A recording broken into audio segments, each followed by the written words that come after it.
The billionaire had one rule he never broke. Never let anyone see him coming.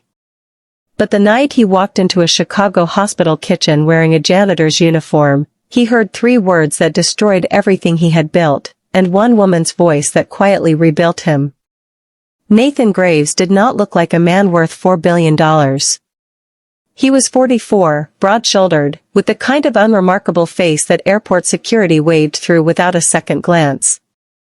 He drove a 10-year-old Subaru to keep accountants from asking questions about depreciation.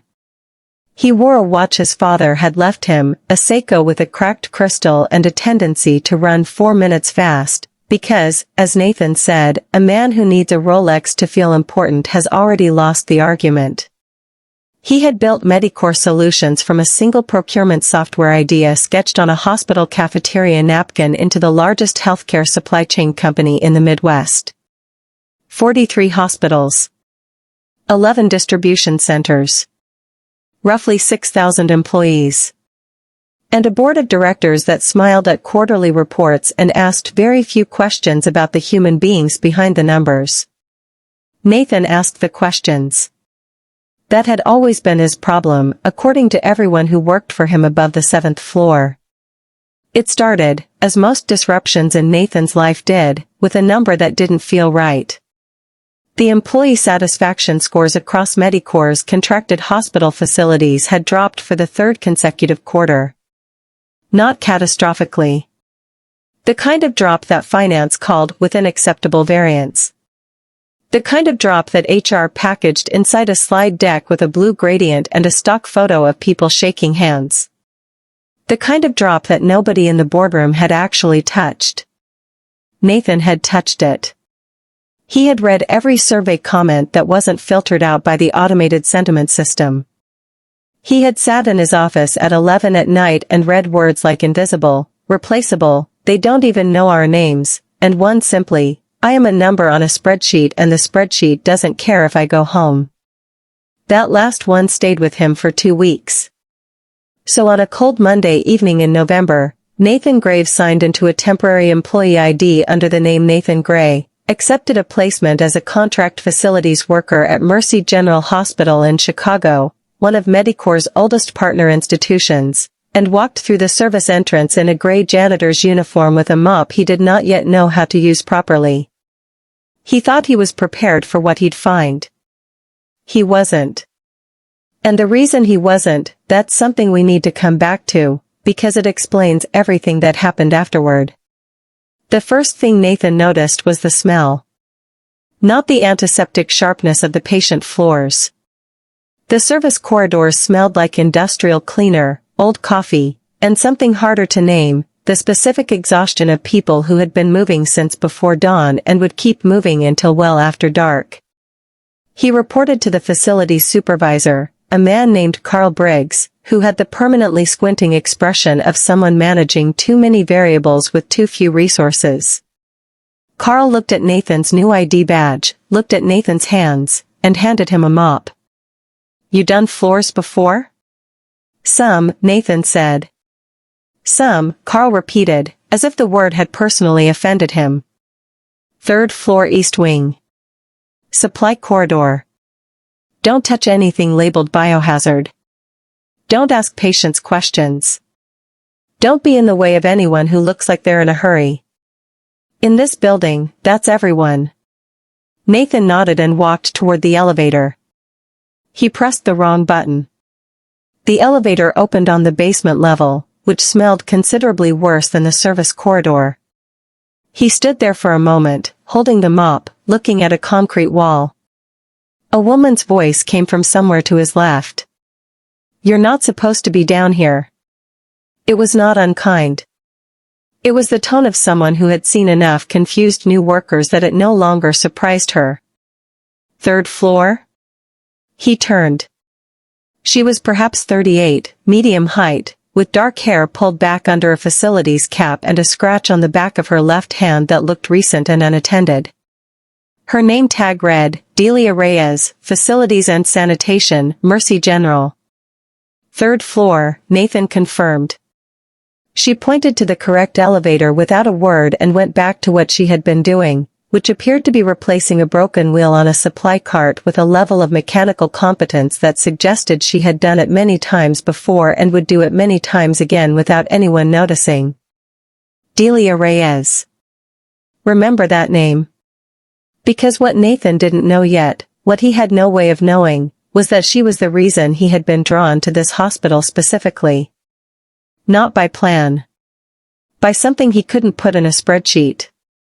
The third-floor East Wing supply corridor was 70 meters long, linoleum floors, fluorescent lights with a slow flicker nobody had fixed, and scuff marks along the baseboards from a decade of supply cart traffic.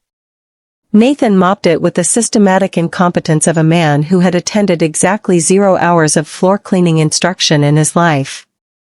By the time he reached the end of the corridor, the beginning was already scuffed again. He stared back at it. He mopped it again. A nurse walked through. He mopped it a third time. An elderly man in scrubs watched him from the supply room doorway. "You're going against the grain." "Sorry?" "Mop goes with the linoleum grain." "Not against it. You're basically painting water in circles." The man introduced himself as Terrence.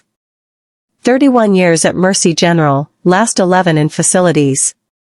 He corrected Nathan's technique with the casual authority of someone who understood that doing things properly was a form of self-respect, even when nobody was watching. Nathan learned. He spent the first 3 days making mistakes and being corrected by people who had no idea they were teaching the man who owned the contract that kept this wing running. Terrence taught him floors. A woman named Gloria, who worked the hospital kitchen from 4 a.m. to noon, taught him the unofficial rules of break times. And Delia Reyes, who he kept encountering in service corridors and freight elevators, mostly taught him things she didn't mean to. Like the way she always checked in on Terrence at the end of a shift to make sure he had eaten something. Like the fact that she kept a small notebook in her left jacket pocket where she wrote down maintenance problems that the digital reporting system consistently lost before anyone acted on them. Like the way she spoke to the new overnight staff, not with false warmth, but with the specific patience of someone who remembered being new and frightened and very far from home. And then there was the notebook. Nathan would learn what was in that notebook later. He would wish he had asked sooner.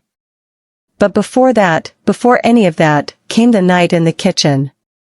The night that started everything. It was a Wednesday. Nathan had been at Mercy General for 9 days. He was assigned to the kitchen facilities that night, post-dinner clean down of the staff cafeteria and the back supply kitchen that served the overnight medical teams. The cafeteria closed at 9.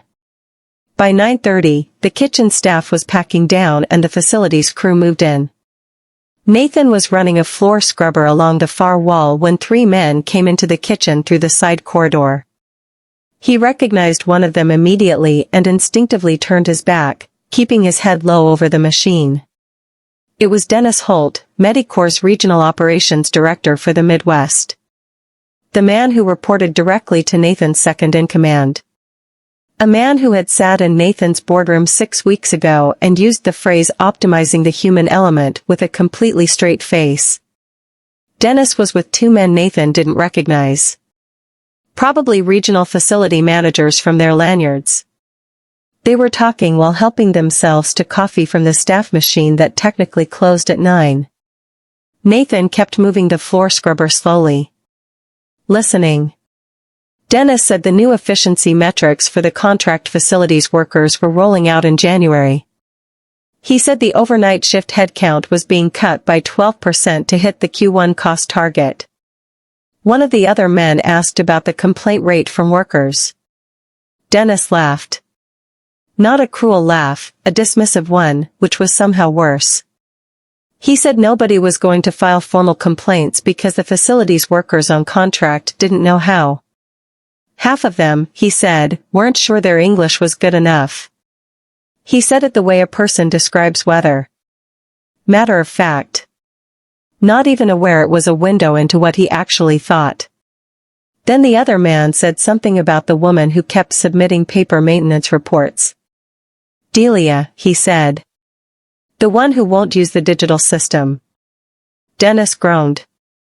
He said she had been flagged 3 times for being, and this was the exact word he used, disruptive. Because she had gone directly to hospital administrators twice about safety issues instead of going through the Medicorps liaison. Dennis said if the contract came up for renewal in March, certain names on the workforce list would not be coming with it. Nathan's hands went still on the floor scrubber. He already knew what he had heard in this kitchen. Now he had to decide what he was going to do about it, and how long he could keep pretending he was just Nathan Gray, new hire, mop handle, bad at elevators. But here is the part Nathan did not expect. He expected to find problems. He had come looking for problems. What he did not expect was to find himself genuinely changed by someone who had no idea who he was. And that changes everything about what comes next. The day after the kitchen, Nathan found Delia in the east stairwell, sitting on the second floor landing during a 15-minute break, the notebook open on her knee. She was writing in it with a ballpoint pen, the cap chewed flat. He sat down 2 steps below her. She looked at him sideways. "You're still here," she said. "Still here. Most new contract workers leave by day 5. Day 9 is unusual." She tapped the pen on her knee. "Either you need the money badly or you actually like it here." Nathan thought about that for longer than a simple question deserved. "Something like that," he said. Delia went back to her notebook. Nathan looked at it without meaning to be obvious about it and failed. She noticed. "Maintenance log," she said flatly. "Issues that go into the digital system and disappear. So I keep paper backup." She turned a page. "Faulty latch on the 3rd floor supply room. Reported digitally October 2nd, October 19th, November 3rd. Still broken. Medication cart has been getting caught on it. Not every time. Just enough times to matter." She turned another page.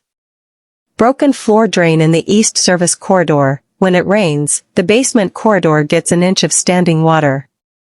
Reported August. It's November."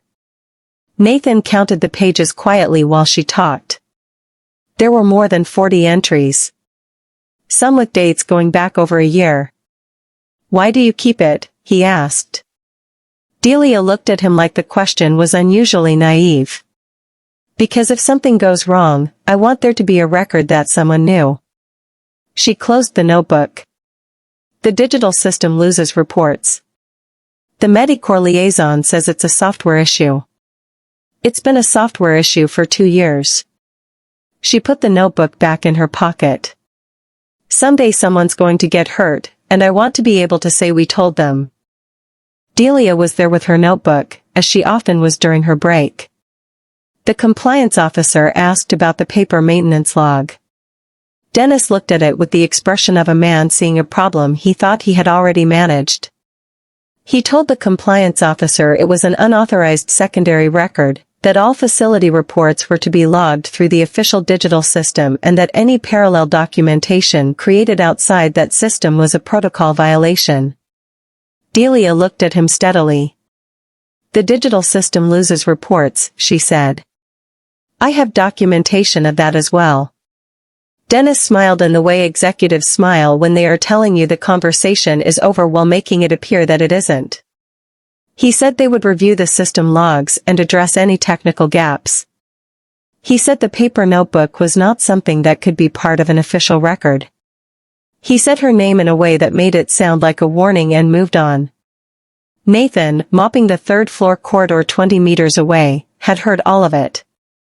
He stood there for a long time after they left. Then he took out his personal phone, not the contract worker phone, the real one, and called his assistant in the Chicago office.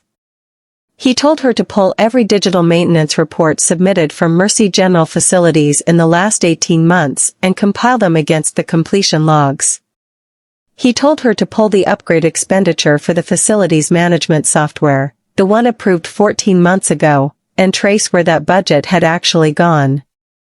He told her to make sure the compliance team knew they were looking at this facility specifically, not as a formality. Then he put the phone away and went back to mopping. Delia found him later that afternoon near the supply cart. "You heard that," she said. It was not a question. "Yes." She was quiet for a moment. Her jaw was set in the particular way of a person who has learned not to show the cost of things in front of people they don't fully trust. "They're not going to renew my contract," she said. "I've known for a few weeks. Someone told me." "Not officially. Just, someone told me." Nathan wanted to say 14 things. He said none of them. "It's fine," she added, in the tone of someone for whom things were categorically not fine but who had made a private decision not to hand that weight to someone else. "I've been here 7 years. I'll find the next place." "You shouldn't have to," Nathan said. Delia looked at him with an expression that was tired and patient and a little sharp at the edges. "New guy," she said, "everybody who actually does the work shouldn't have to do half the things they do." "That's not news. That's just Tuesday." She tucked the notebook back in her pocket and walked away. Nathan stared at the wall again. It was starting to become a habit. That night, he wrote a 4-page memo to himself in his car outside the hospital. Not to his board. Not to his operations team. To himself. About what a contract looked like when you were inside it instead of above it. About the distance between a policy document and a stairwell. About the word disruptive, and what it meant when it was applied to a woman who kept a notebook because the official system kept losing the truth. He had been going to tell her that evening. He had almost told her twice. But now he knew that the moment he told her who he was, she would never again be able to speak to him the way she just had. The honesty would be over. And the honesty was the only thing he had actually earned. He told himself he would wait one more day. He would fix it first. Then tell her. That was the mistake. He never got the chance to tell her himself. And the reason he didn't get that chance, that's the part of this story that changes what you think about the ending. The compliance report went to the full board. That part Nathan had planned. What he had not planned was the leak. Someone in the compliance team mentioned the CEO's undercover operation to a facilities manager who mentioned it to a hospital administrator who sent a message to a journalist contact at a Chicago business outlet. By Friday morning, the headline existed. Medicore CEO spent 2 weeks as a janitor at his own hospital partner. What he found will reshape the company. Nathan was on the phone with his communications team when his personal cell buzzed with an unknown number. He answered. Silence. Then, Nathan Gray doesn't exist. Delia's voice. Quiet. Exact. He closed his eyes. No. Nathan Graves does. Yes. Another silence. Longer. He did not fill it because he had no right to fill it. Finally she said, the notebook. You saw the notebook. Yes. You already knew about the maintenance software budget. Not until you told me. I looked into it after. The compliance audit. I requested it 3 months ago. I didn't know it would land here specifically. But you could have told me any of this. Yes. And you chose not to. Yes. He heard her breathing on the other end. He did not try to explain it. An explanation was a thing you offered when you thought it would help. He did not think it would help. I have to go to work, she said. Delia. I have to go to work, she said again. We can talk later. And she ended the call. The board meeting was a controlled detonation. Nathan had prepared for resistance. He received it. Dennis Holt resigned before he could be formally reviewed. 2 facility managers were placed on suspension pending the maintenance software audit. The budget discrepancy, the upgrade funds that had been quietly redirected into an operations discretionary account turned out to be significant enough to require outside legal review. Nathan announced the following changes publicly, before the press cycle got ahead of him. All Medicorps contract facility workers would be reclassified under a new engagement structure with minimum guaranteed hours, a clear overtime calculation, and direct access to an independent HR ombudsman separate from facility management chains. The digital maintenance reporting system was being scrapped and replaced with a hybrid system, digital submission with mandatory paper backup receipts, reviewed by a newly created facilities integrity team. Emergency medical leave for contract workers would be paid for up to 5 days per year, effective January 1st. And the paper maintenance notebooks, specifically, the kind kept by workers who had stopped trusting the official system, would be formally recognized as valid documentation in any compliance review. He said that last part specifically in the press release. His communications director asked if it was too specific. Nathan said it was exactly specific enough. He had expected to find problems. He had found something else, a person who had been doing the work of institutional memory that the institution itself had abandoned. He had not expected that. He was still not entirely sure what to do with the version of himself that it had produced. Delia met him in the hospital parking lot on a Saturday morning. She was in her own clothes, a dark coat, no facilities cap. She looked like a different kind of tired than he was used to seeing. Not shift tired. Something deeper. He had brought coffee. She accepted it without comment. They sat on the low wall outside the service entrance, which was where facilities workers ate lunch when the weather allowed. It seemed right. "I'm not going to tell you you were wrong," she said. "You did what you came to do. You found what you needed to find. I stayed longer than the investigation required." She looked at him sideways. "I know. The things you told me in the stairwell. I know what I told you." She turned the coffee cup in her hands. "I told you because I thought you were someone who was paying attention. I was right about that part." Nathan said nothing. "The nursing program," she said, unprompted. "You didn't ask. You said you wouldn't summarize it in a stairwell." "We're not in a stairwell." She paused. "My mother was in the hospital. Complications from diabetes. I went home for what I thought would be 2 weeks. It was 8 months. By the time she stabilized and I came back, I had lost my enrollment and my scholarship in the same notice letter." She said it without drama, the way she said everything. "I kept working in hospitals because it felt close enough. That's all." She had never told anyone at Medicorps. Not because she was hiding it, but because nobody had ever sat still long enough to make the question feel safe. Nathan understood that. He also understood he had nearly been another person who moved through her life too fast to hear the whole sentence. He told her about the specific fund that had been set up in the new contract structure, an education continuation benefit for long-term contract workers. It was not named after anyone.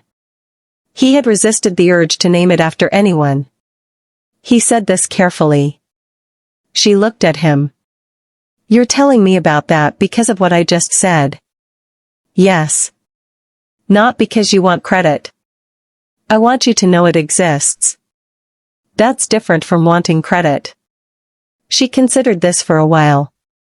The hospital parking lot was quiet. A supply truck pulled in at the far end. Neither of them moved. "I'm not going to thank you," she said finally. "Because you didn't do it for thanks and I don't think you need it." "I don't. But I will say," she stopped. "Started again. The notebook. I've been keeping it for 4 years. For years of things the system lost. Nobody ever asked about it before." She looked at him directly for the first time since they had sat down. "That matters. Not the audit. Not the press release. The fact that you asked about the notebook. Nathan held that. He did not try to make it into something larger than it was. He just held it. The notebook. Nathan had it scanned and cross-referenced against Medicore's compliance logs. 38 of Delia's 41 logged issues had been submitted digitally and had no completion record. The other 3 had never appeared in the digital system at all. The facility's integrity team used it as the foundational case study for the new reporting protocol. Nobody put her name in a campaign video. She had made that a condition. Delia Reyes. She stayed at Mercy General. She was offered a position on the new facility's integrity review panel, not as a figurehead, but with actual authority to flag compliance gaps directly to the board's independent oversight office. She kept the notebook. She started keeping 2. One for Mercy General. One for the panel's casework. She also, eventually, went back to school. Part-time. The education continuation benefit covered 60%. She covered the rest with the kind of disciplined planning that people develop when they have learned not to count on systems that might change. She was studying healthcare administration. She told Nathan this in a text message that also said the hospital's new floor scrubbers had better grain alignment and that whoever specified them had finally done something right. He replied, "I'll pass that along to the procurement team." She replied, "You are the procurement team." He replied, "Technically correct." She sent no further response. He counted that as progress. He had thought he was prepared for what he would find at Mercy General. He wasn't, not for the human part of it. Not for Terrence's coffee, Yolanda's laugh, Paolo's confusion about overtime eligibility, or the 41 notebook entries. Not for a woman in a parking lot who made him understand the difference between seeing a problem from above and standing inside it. He had arrived with a plan and left with something he hadn't planned for, the accurate understanding that being responsible for a system means nothing if you can't describe what the system feels like from the bottom of it. He made 3 changes to how he ran Medicore after that. He held quarterly town halls, in person, in service corridors and break rooms, not boardrooms. He required every senior operations manager to complete a minimum of 3 days per year working alongside contract facility staff. And he personally read every complaint submitted to the facility's ombudsman, 1 per week, chosen at random, with the worker's name attached so they were not abstract. He told his board, numbers describe conditions. People describe truth. We need both, and we have been getting very good at one of them. The Billionaire's rule, never let anyone see him coming, he didn't exactly abandon it. He just understood it differently. The point was never the disguise. The point was the listening that the disguise made possible. And eventually he learned that you didn't need a uniform for that. You needed something harder to put on and easier to lose, the willingness to be in the room without being the most important person in it. He still drives the 10-year-old Subaru.